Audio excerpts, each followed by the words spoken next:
It's time to stop balsam bashing. If you even so much as touch the flowers now, you could be spreading hundreds of seeds. But the bad news is, it means it's time for me to talk to the board.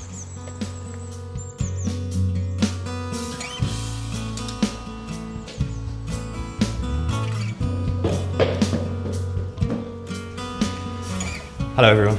Hi. Hi, John. Hi guys, you all right? Yeah. Good, thanks. She here? No, not yet. A couple more minutes.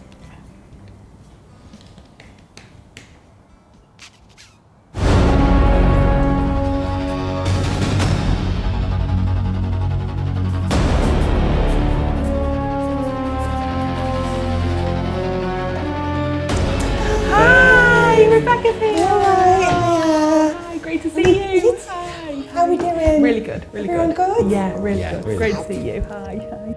Thanks. Look, we all know why we're here. I really appreciate you all making the time, especially you, Alessandro. Thank you.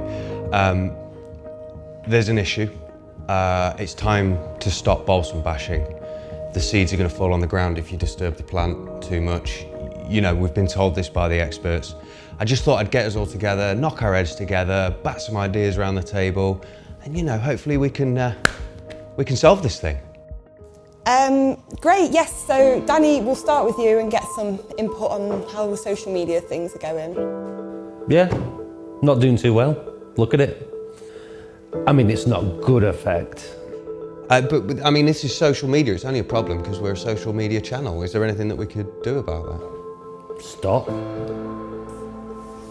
Moving on, Charlie. Yeah, I mean, again, not great. Sort of, people aren't particularly interested. We've got another one, Big Stevo, just said boring on all the videos, so not too happy with that. Thanks, Charlie. These are tough times, but it's always good to pile more problems, I find. Let's move on.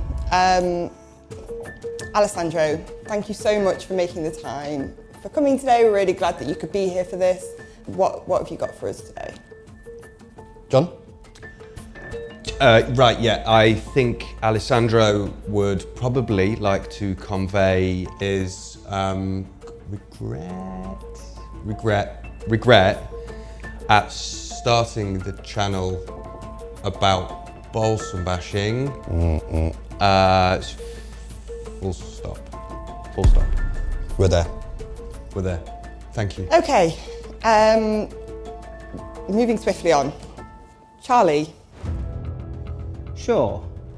All my worst fears have been realised here today. The graph is not encouraging. The enthusiasm levels aren't like particularly high. So I'm just wondering what the hell John's got us into. I mean, just personally knowing John, I kind of feel like this is like ego run amok. Okay, right, we'll just quickly throw to Aaron, who's linked in via video call. Aaron.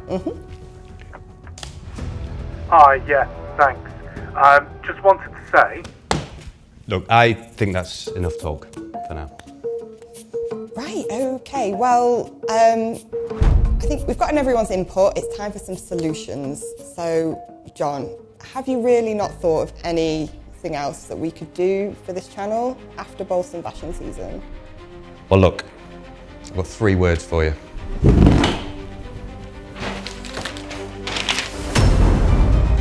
That's 2 words.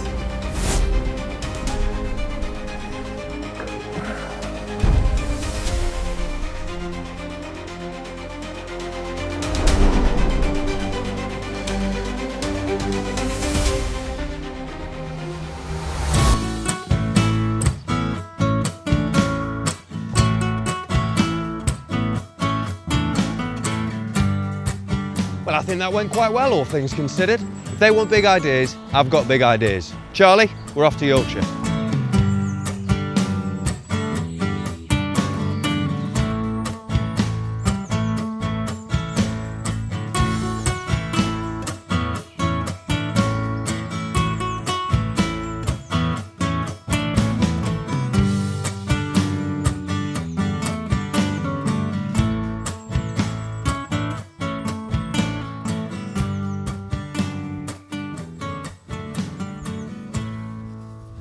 Hello, guys. Hi, John. Hi, John. Hi, how are you doing? Yeah, good, thank you. This is lovely.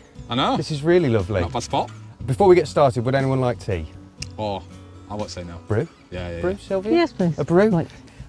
So where are we, guys? What's this place? We are Wheldrake Ings. Yeah. We are about 20 miles east of York.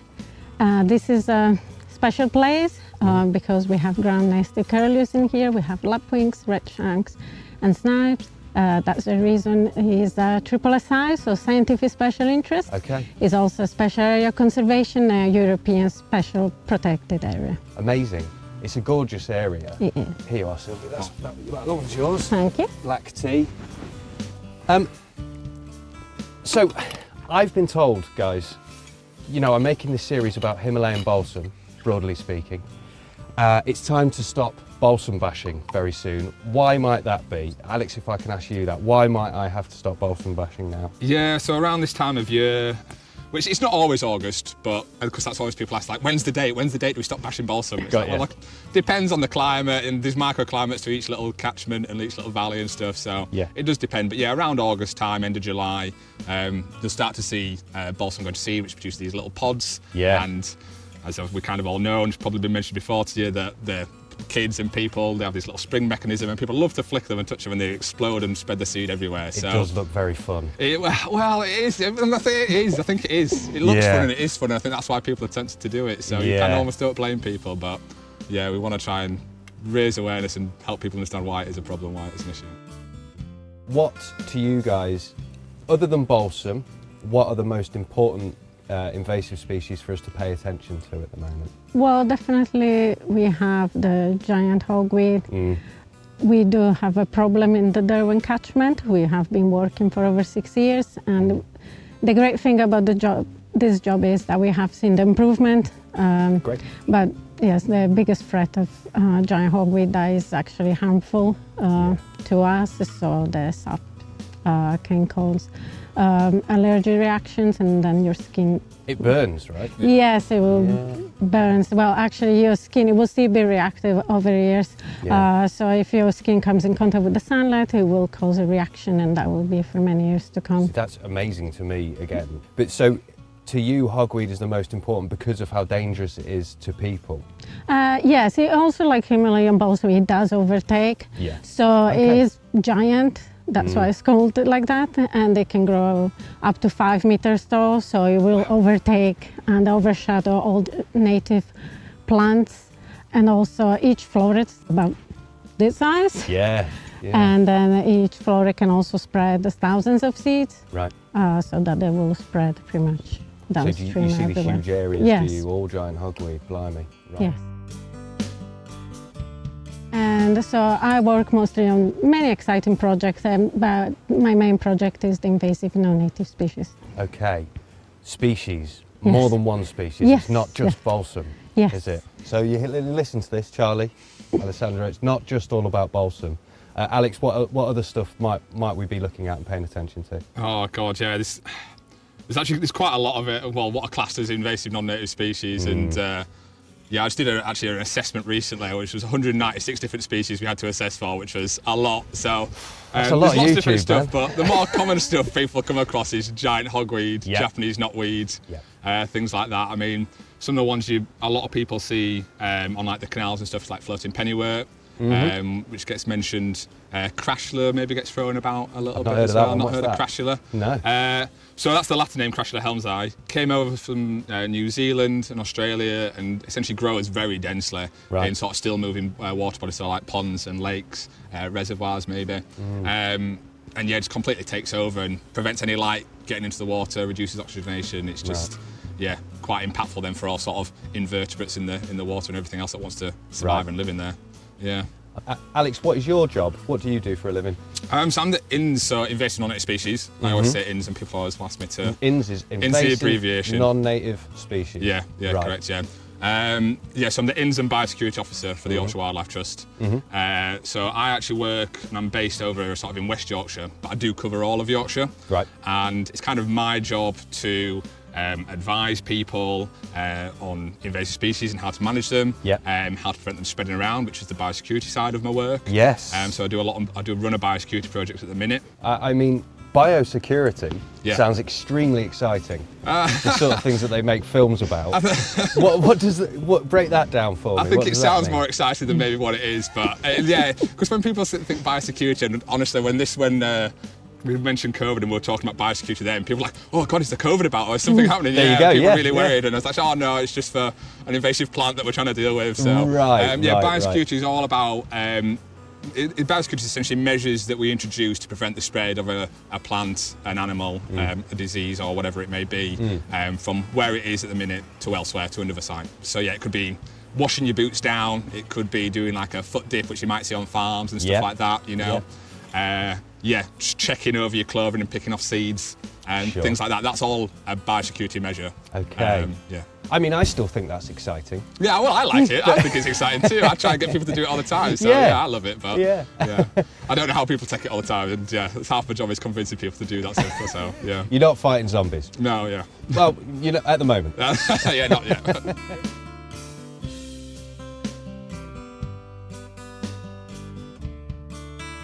Coming back to balsam, I'm interested in a piece of research that you're involved in, the rust fungus. Is it a trial, a study? Is that the right word for it at the moment? It is a trial. Trial, yes. It's a trial. There have been studying for about 15 years, but it's still on the trial stages. And it's been going for 15 years. What is the trial? So obviously, as we're aware, Himalayan balsam takes over the riverbanks, and it is pretty difficult to manage it all. So there have been studies and trying to tackle it with a natural method. So the rust fungus, what you do, it just works on Himalayan balsam, and then once you spray the balsam, that will infect the leaves with the fungus, and then the aim is to the fungus to thrive, infect the plant, prevent it from growing, flowering, and hopefully it would also overwinter and affect the new seedling plants the following year. So the rust fungus can overwinter, is that what you mean? Yes. Oh, and then continue to spread to new plants? Well, that's the idea, yes. Hopefully. And it targets Himalayan balsam? Yes. Specifically? Yes. That's amazing to me. Do you have any insight on how that works? How can it just target one plant? I can't get my head around that, to be honest with you. Yeah, I'm not particularly sure of the ins and outs of it. It's the organisation that sort of leads on this research is called CABI, so the Centre for Agriculture and Bioscience International. Great. And they have specialist scientists and researchers who go out and do this. So their job is to go over to Pakistan, go over to India, monitor and look for areas in these remote locations, in the homeland of in the native area of where balsam comes from. And again, they have colleagues out all around the country that can advise them on this. But from what they've told me, it's actually a bit of a long-winded trek to actually find balsam in its native range because it's so remote and doesn't actually do that well. Then to find these natural ways, natural methods of controlling whatever invasive it is, and finding the fungus, and they found that was impacting balsam in its native range and inhibited its growth, and then thought, well, we'll trial that over here. And so that's why it's taken 15 years over this trial, because they've had to be able to prove that it's not going to impact other species. And again, I don't know the full ins and outs of how that works, but they've had to be able to prove that to Natural England to then allow them to release it. Because what we don't want to do is introduce something else that then takes over and becomes a real issue on loads of other plants as well. So I've said it to other people. A lot of these things start with sort of all the best intentions. Yeah. I think even the gardeners who brought over Himalayan balsam had good intentions to educate people. Well, I'm no expert. No, I imagine they thought it was a pretty plant. I think that's 100% what they thought it was. Pretty, a lot of pretty them, plant. And look at us now. I would like to think that if you told John Forbes Royal this was where we'd end up 150 years later. You'd hope. You'd hope. Nearly 200 years. Yeah. And speaking of change, the most important question I have to ask you both is, do you think there's a future for a YouTube channel called Balsam Bashing? There's other ideas out there, right? Oh yeah, I think there's definitely hope for that, John. Yeah, I'd say there's lots of different things that you can go looking into, and So balsam bashing is 100% a great thing that you can promote and get people involved in. But there's such a wider range of things in conservation that you could look into and get people who are probably more experts and better company than maybe not. I won't speak for Silvia, but maybe for me. But I couldn't possibly hope for better company.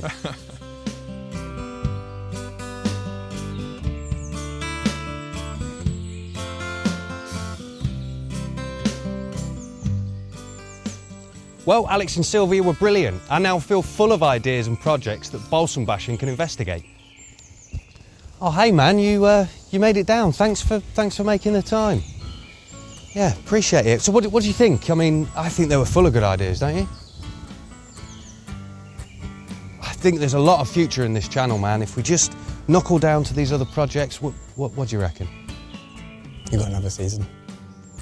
Thanks, man. Yeah, that is a relief. Right, we better pack down then. Do you mind giving us a hand? No. No, yeah, absolutely. Cool.